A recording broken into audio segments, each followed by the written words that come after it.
songs, like I would go into a trance and then wake up and there would be a song. Finally, I wrote a song in a minor key because I was heartbroken by the state of my life.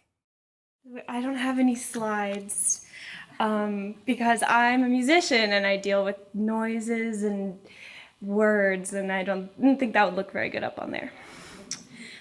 So the first time a doctor told me I had bipolar, I was just like, no, you're wrong. Because I'd heard of depression and anxiety before, but every time I've heard of bipolar, it meant crazy. It was usually in a movie, and it was about somebody who thought they were Jesus or something like that. And that wasn't me. I mean, I got straight A's in high school. I'm not crazy. And I was this happy-go-lucky musician who wrote cute songs on the glockenspiel, and I'd just done a photo shoot, and 300 homemade cupcakes were laying across a field, and then I was kind of lying in all of the cupcakes and smiling. And that was me.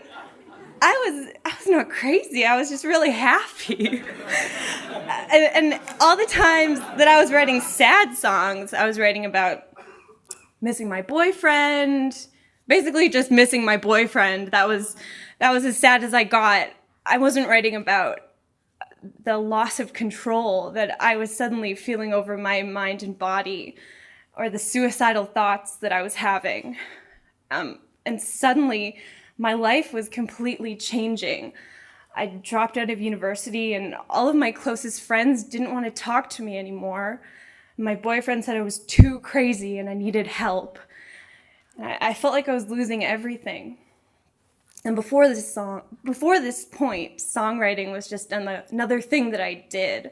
I picked it up and I was good at it, and that was it. It wasn't the point of my life purpose. But now that my brain and my emotions were turning against me, it became a magical thing. When I would write songs, it was like I would go into a trance and then wake up and there would be a song. And they just started pouring out of me. And finally, I wrote a song in a minor key for the first time because I was heartbroken by the state of my life. And so I finally Googled bipolar, and I discovered it's a chronic illness. It never goes away, and you develop symptoms when you're 19, 20, 21. And so that really freaked me out. And I was determined to get better. I didn't want to be this crazy thing for the rest of my life. So I tried everything. I bought crystals, got acupuncture, learned this really expensive meditation technique. I went to this alternative doctor who was like, you know what would make you feel so much better? You should try LSD. I was like, okay, maybe. I was so desperate. Sure, I'll try that. I just wanted to be calm and wise and strong and happy, but nothing was working. And the third time I was diagnosed with bipolar, I was in the emergency room in St. Paul's Hospital on Boxing Day. The psychiatrist said, don't be afraid of this diagnosis. I know it's a scary word. And by this point, I was like, I'm not afraid. I've heard it before. I'm just ready to get better. I was a girl on a mission. I was going to get over this. I felt like I needed a way to tell people what was going on. I felt so alone. And so I sat down at the piano and I said, I need to tell the truth. No poetry, no metaphors, no editing, just exactly how I feel. And I wrote about overdosing, and I wrote about the crazy side effects of the pills, and I wrote about panic attacks and being ugly and scary and angry. And then I put those songs out there and I started performing them, and I got the strangest response. People started emailing me or coming up to me after shows and saying, thank you so much. I can see a light at the end of the tunnel just knowing that I'm not the only one who feels this way.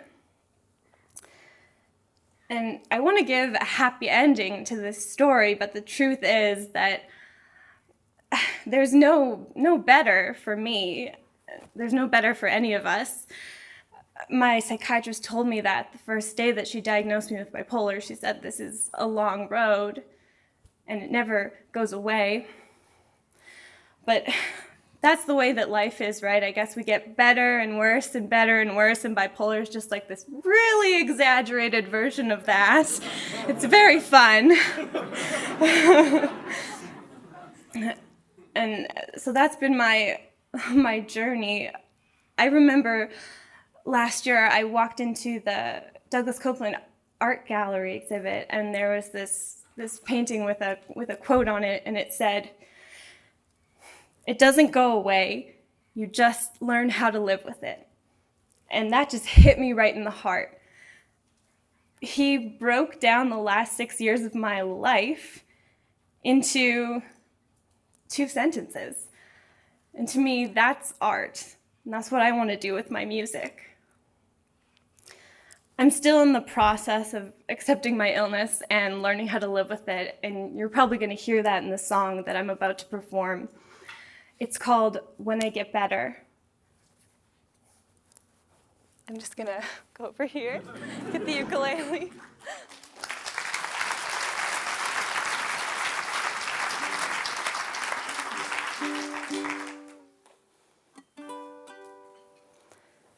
So this illness is a part of who I am, and I think it's a part of the musician that I am.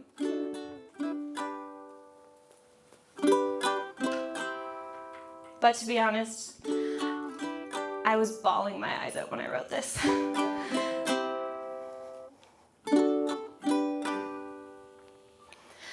When I get better, you'll be mine, and we'll go dancing all the time, and I'll be beautiful and thin. My dress will show a little skin, and I will never think of dying or call you up at midnight crying. No, I will only laugh and smile, and you'll feel careless like a child, and you'll say you can't live without me, and you'll write all your songs about me. When I get better, if I get better, when I get better,